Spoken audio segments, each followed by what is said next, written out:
महाविकास आघाडी शरदचंद्र पवार साहेबांच्या राष्ट्रवादी काँग्रेस पार्टीच्या वतीनं माझ्यासारख्या एका सामान्य घरातल्या एका सामान्य कुटुंबातल्या मुलाला त्या ठिकाणी संधी मिळाली आणि ही संधी मोठे दादा भैयासाहेब यांच्यामुळं साहेबांनी त्या ठिकाणी माझ्यावरती विश्वास ठेवला। जयंत पाटील साहेब असतील, सुप्रियाताई असतील, रोहितदादा असतील, सर्व नेत्यांनी आणि माझ्या समवेत त्या ठिकाणी ज्यांनी मुलाखती दिल्या ते सर्व इच्छुक उमेदवार आणि महाविकास आघाडीतले सर्व घटक या सर्वांनी त्या ठिकाणी आपल्या सगळ्याच्या मार्गदर्शनातून त्या ठिकाणी संधी मिळाली आणि त्याच्यातून त्या ठिकाणी मला काम करण्याची त्या ठिकाणी संधी आपल्या माध्यमातून मिळणार आहे आणि ती संधी देण्यासाठी आपण सगळ्यांनी ताकदीने त्या ठिकाणी उभा राहाल आणि ते उभा करण्यासाठी मोठ्या दादांनी आज जी बैठक बोलवली। भैयासाहेब मगाशीपासूनही दुसरी चिठ्ठी आहे की सीनामाडा उपसा सिंचन योजना बंद पडेल जर आमदार बदलला तर, परंतु मी आपल्या मोठ्या दादांच्या साक्षीनं त्या ठिकाणी या निमित्तानं आपल्या सगळ्यात एकच शब्द देतो की ही सीनामाडा उपसा सिंचन योजना त्यांनी म्हणतायत की आता आमदार ती निवडून आले, ही पडली तर बंद पडेल, म्हणजे एक गोष्ट झाली की ती मनात हरली ती। परंतु ती योजना 100% सरकारची आहे आणि कोणीही त्या ठिकाणी सरकार म्हणून त्या ठिकाणी येईल त्यांना ती चालवणं त्याचं जबाबदारी आणि कर्तव्य आहे। त्यांनी सांगतात की आम्ही कारखान्याचे कामगार लावलेत। मी परवा सुद्धा भैयासाहेब सांगितलं की त्यांनी 3 कामगार लावलेत, आपण 6 कामगार लावू। त्यांनी जर 6 लावले असतील तर आपण 12 लावू, परंतु योजना 100% चालवून शेवटच्या माणसापर्यंत पाणी पोहोचवण्याची जबाबदारी या निमित्त मोठ्या दादांच्या साक्षीनं वचन देतो आणि योजना अजून चांगली कशी करता येईल यासाठी आम्ही त्या ठिकाणी नवनिर्मितीसाठी या तालुक्याच्या सर्वांगीण विकासासाठी आम्ही काम करणारी लोक आहोत। ज्या देशाचे नेते शरदचंद्र पवार साहेबांनी या शेतकऱ्यासाठी या महाराष्ट्रामध्ये नव्हे तर देशामध्ये जी क्रांती घडवली त्यांच्या विचाराचे पाईक म्हणून आम्ही काम करत असताना शेतकऱ्याला त्या ठिकाणी दिलासा मिळेल अशाच पद्धतीचं वर्तन आमच्या भविष्य काळामध्ये राहील। आज ते दमदाटीच्या माध्यमातला हा एक प्रकार आहे सर। आज रणदिवे सर त्या ठिकाणी प्रत्येक गावात गेलं की त्या ठिकाणी दबावाचं दहशतीचं बोललं जातं। मग असे मानेगावच्या ताईंनी सांगितलं की आमच्या ऊसाचं काय करणार। मी भैयासाहेब या निमित्तानं आपल्या साक्षीनं सांगतो की माढा तालुक्यातनं गेल्या वेळेस 3 लाख टन ऊस आणला, 8,000 टनानं कॅपॅसिटी होती, आता 14,000 केली। त्यामुळे तिकडून 6,000 टन ऊस आणून या लोकांचं कोणाची त्रास होणार नाही ह्याची खात्री देखील या निमित्तानं आपल्याला देतो।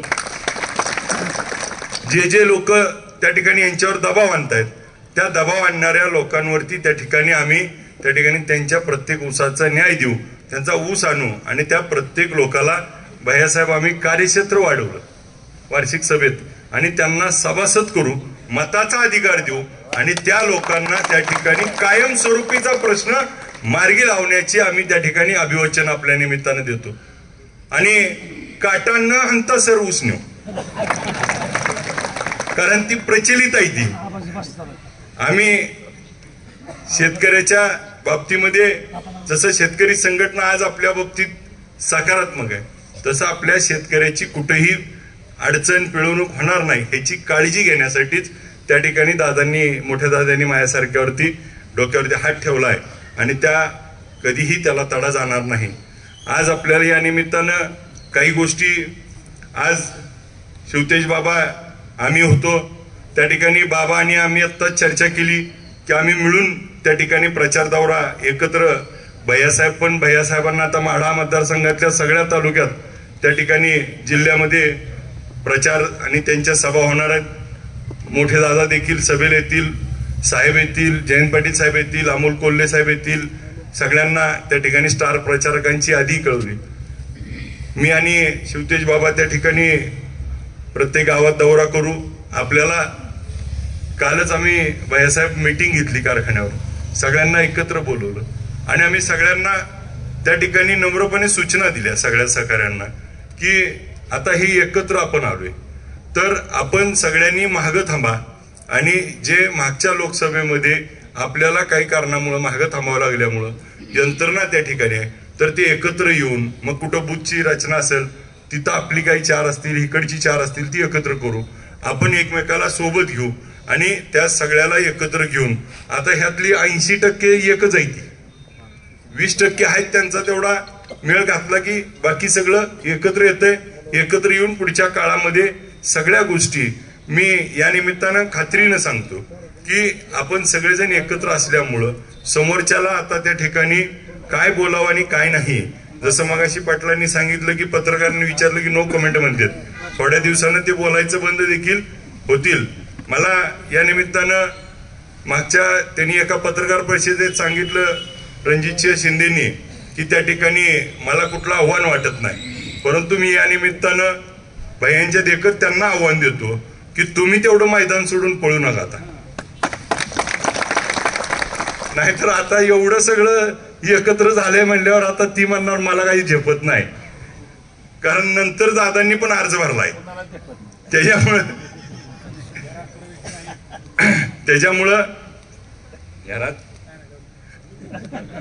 त्याच्यामुळं माझी या निमित्तानं आपल्या सर्वांना एकच विनंती आहे की आपण सगळेजण एक दिलानं काम केलंय, भविष्यात देखील आपण असंच करू. मगाशी डिकोळे साहेबांनी काही सूचना मांडल्या, आत मांडायच्या बाहेर मांडल्या. मी पण त्याचं डिकोळे साहेब बाहेरच उत्तर देतो की माझं काय झालं, कसं झालं, भैया दादा होते, मोठे साहेब होते, कसं झालं, काय झालं, सगळं व्यवस्थितशीर ठरवूनच झालं. त्यामुळं आम्ही काय त्यात आणि ती सगळं माहित असताना मग झाल्यामुळंच आता मला संधी मिळाली आहे. आणि त्याचा भाग म्हणून सांगतो डिकोळे साहेब की त्या काळामध्ये ज्यावेळेस शरदचंद्र पवार साहेबांचा पक्ष सत्ताधारी लोकांनी त्या ठिकाणी फोडला आणि त्यावेळेस जिल्ह्यामध्ये काकासाहेबांच्या नेतृत्वाखाली आम्ही काम करत असताना त्यावेळेस घर घर त्या ठिकाणी आम्ही पोचलो, लोकांना यंत्रणा उभा केली, पदाधिकारी नेमले आणि ही संघटना बांधली.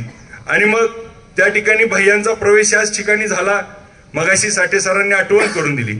आणि मग त्या ठिकाणी हे वातावरण एवढं तयार झालं की त्या ठिकाणी त्या लोकांना काही लोकांनी सांगितलं की आता त्या अभिजितला थांबवावं लागतंय. म्हणजे मी या ताकदीनं काम केलं होतं की मला थांबवायची वेळ आली. मी पार्टीसाठी पक्षासाठीच प्रामाणिक काम करतो, तो म्हणून माझ्यावर वेळ आली होती. ती वेळ सगळ्या पक्षानं देखील समजून घेतली आणि त्यातनं माझ्यासारख्याला संधी त्या ठिकाणी मिळाली आहे. मला या निमित्ताने एवढंच की आपण बोलताना सांगितलं की ह्या मोठ्या दादांचं मी 2003 पासून 2002-03 पासून मोहिते पाटील परिवाराशी संबंध अटॅचमेंट असलेला कार्यकर्ता आहे. पहिल्यापासून सगळ्यांशी नातीगोती आहेतच आणि ऋणांबंध पण आहेत आणि ती जपत आजपर्यंत आम्ही आलोय. ती पण भविष्य काळामध्ये आम्ही जपू. मोठे दादा असतील, भैया असतील, शिवतेज बाबा असतील, मोहिते पाटील कुटुंबाच्या मान सन्मान राखून त्या ठिकाणी शिरस्थावर ठेवून त्या ठिकाणी भविष्य काळामध्ये एक आमदार म्हणून संधी मिळाल्यानंतर काम करेल आणि मोहिते पाटील कुटुंबाला कुठेही त्या ठिकाणी दुःख होईल, माझ्या कुठल्याही ह्याच्यानं कुठलीही त्या ठिकाणी हानी होईल असं आयुष्यात कधीही वागणार नाही हा शब्द मी आपल्या सगळ्याच्या साक्षीने देतो आणि त्याला कधीही तडा जाऊ देणार नाही. आज आपण मगाशी बोलताना सांगितलं की सगळ्यांना मान सन्मान मिळाला पाहिजे. आमचे संभाजीराजे आहेत, तिथे त्या ठिकाणी भाऊ आहेत, आम्ही देखील त्या ठिकाणी सगळे या नेते मंडळी जे आता उपस्थित आहेत या सगळ्यांना मान सन्मान देऊन त्या ठिकाणी प्रत्येकाला अभिजित पाटील आमदार नसून आपण सगळेजण त्या ठिकाणी आमदार आहात आणि आपल्या सगळ्याचा त्या ठिकाणी अधिकार आहे. प्रत्येक गोष्टीला इथं बसलेल्या प्रत्येकानं जे काही काम सांगेल त्या पद्धतीनं त्या ठिकाणी पोचून त्या ठिकाणी कुठेही मगाशी काही आमच्या पोलीस स्टेशनचं भैयांनी सांगितलं की त्या ठिकाणी कशा पद्धतीनं केलं जातं, पण भविष्य काळात एक आमदार आणि एक खासदार दोघं जण असल्यावर कुठल्याच पियायची मजाल नाही की तुमच्याकडे वाकडं बघायची. त्यामुळे तुम्ही काही काळजी करू नका. आणि त्या ठिकाणी तुमचा फोन आला, ती नाही ऐकत म्हणला की 20 मिनिटात त्यापाशी पुसतो, लईच भिऊ नका, काय करतोय बघू. पण आपली भूमिका आहे की आपण कोणावर अन्याय करत नाही. आपल्या कोणावर अन्याय झाला तर आपण देखील सहन करणार नाही. आपल्या सगळ्यांच्या पाठीशी त्या ठिकाणी भैयासाहेब आहेत. आम्ही देखील त्या ठिकाणी राहू. उद्याच्या काळामध्ये या मतदारसंघामध्ये जो 30 वर्षाचा बॅकलॉग आहे तो पूर्ण करण्यासाठी भैयासाहेब त्या ठिकाणी खासदार आणि मी त्या ठिकाणी उद्या संधी मिळाल्यानंतर आम्ही दोघं जण मिळून त्या ठिकाणी प्रत्येक प्रश्न मार्गी लावण्यासाठी, मग एखाद्या मंगळवार बुधवारी भैया मंत्रालयात जातील, एखाद्या मंगळवार बुधवारी मी जाईल आणि आम्ही सातत्यानं भैया आम्ही बाबा असं करून ह्या भागातले सगळे प्रश्न वेळेमध्ये त्या ठिकाणी उद्याच्या 5 वर्षामध्ये जास्त निधी आणून, मग आज रस्त्याचा मुख्य प्रश्न आपल्या भागातला, तर तो रस्त्याचा प्रश्न आपल्याला कशा पद्धतीने सोडवता येईल.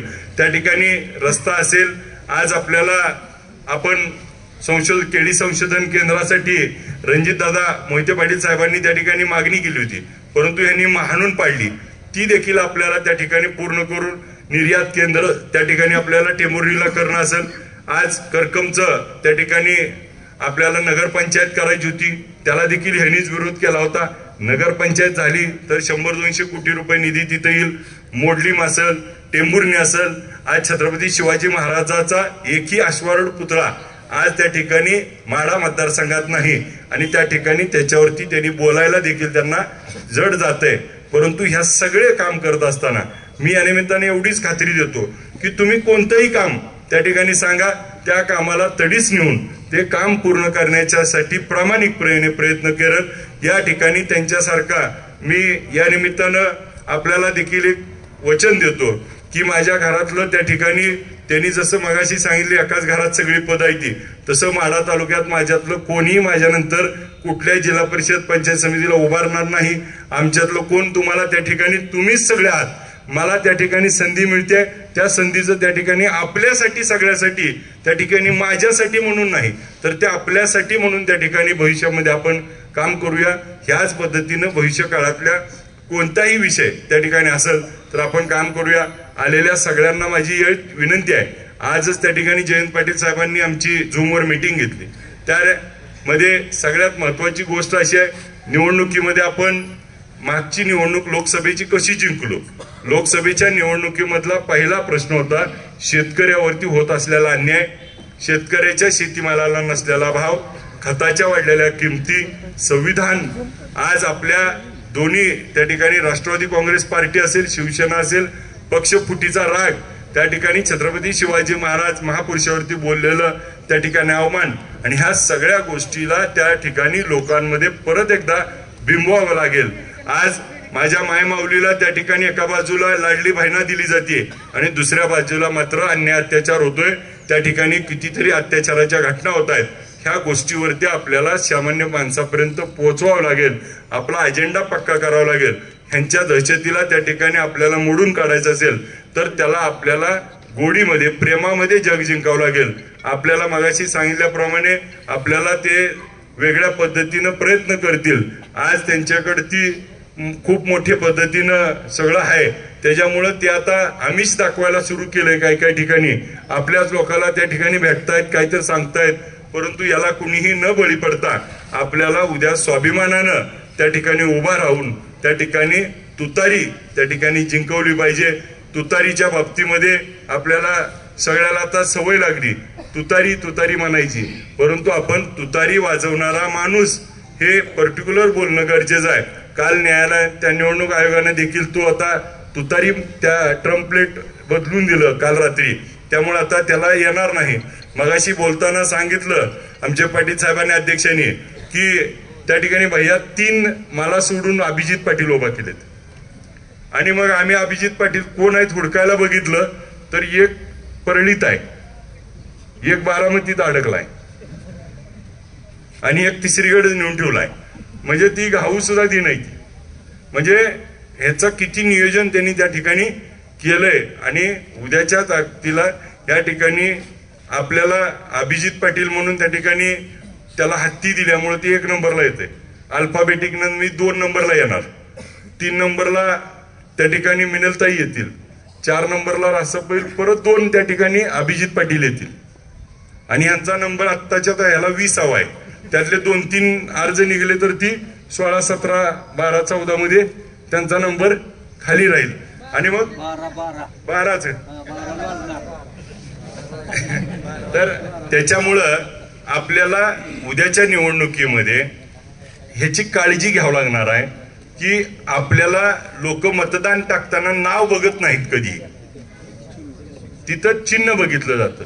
त्यामुळं आपल्याला आता चिन्ह शेवटच्या माणसापर्यंत आधीच पोचलेलं आहे, फक्त आता ते तुतारी म्हणून पोचले, तर आता तुतारी वाजवणारा माणूस आणि ते त्या ठिकाणी पोचवणं गरजेचं आहे. कारण मागच्या वेळेस पिपानीनं भायांच्या बाबतीमध्ये आपण बघितलं तर खूप मतं त्या ठिकाणी डिस्टर्ब झाली आहेत, 58,000 मतं त्या ठिकाणी गेलेत. त्याच्यामुळं आपल्याला या निवडणुकीमध्ये काळजी घेऊन आपण आता त्यासाठी भाईसाहेब 400 मशीन त्या ठिकाणी घेतल्यात की ज्या करून प्रत्येक बुथला एक मशीन की दाखवायला की कुठं दाबायचंय बटन कसं, आणि त्या पद्धतीनं सगळं यंत्रणा. आता कालच आदितीताईशी बोलणं झालं, आज संध्याकाळी ते मटेरियल आपल्याला लागणारं जे प्रचार साहित्य आहे ते पाठवत आहेत, आपण सगळ्याला बूथवर पाठवतोय. बूथच्या बाबतीमध्ये 355 बूथ आहेत.